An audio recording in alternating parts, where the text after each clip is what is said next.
যে আমি জগতেই যাব না, মায়ার জগতে যাব না, ওখানে গেলে আমারও এই দশা হবে। যার জন্য কৃষ্ণ যখন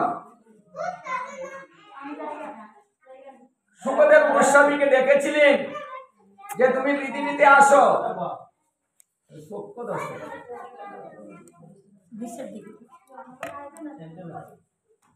তিনি কিন্তু নিষেধ করলেন যে না, আমি যাব না,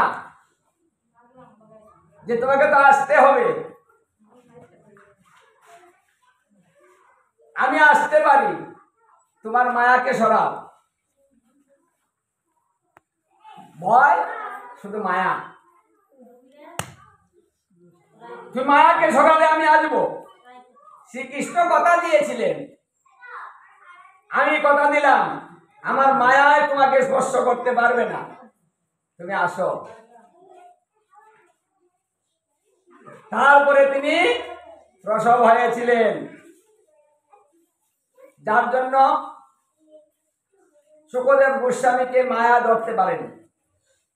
তিনি ছিলেন মুক্ত পুরুষ। হরিবল হরিবল হরিবল। তিনি ছিলেন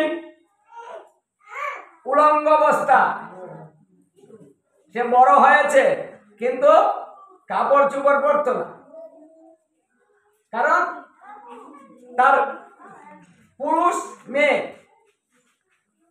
মানে লজ্জা কিনা কোনটা মেয়ে কোনটা পুরুষ এই জ্ঞানটা তার ভিতরেই ছিল না। কারণ এই জ্ঞান শিক্ষা দেয় মায়ায়,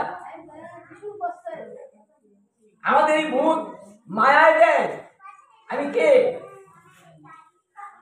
যার জন্য যখন সে জন্মগ্রহণ করে, মা বাবা না ডেকে যখন সে বেরিয়ে চলে গিয়েছিল জঙ্গলের দিকে, তখন বাবা তার পিছন থেকে ডেকেছিল, পুত্র হে পুত্র হে পুত্র বলে পিছনে ডেকেছিল। আর সন্তান পিছন দিকে না তাকিয়ে সামন দিকে চলে যাচ্ছে। সামনে একটা সরোবর ছিল, চক্ষু ধরে লাগতো না।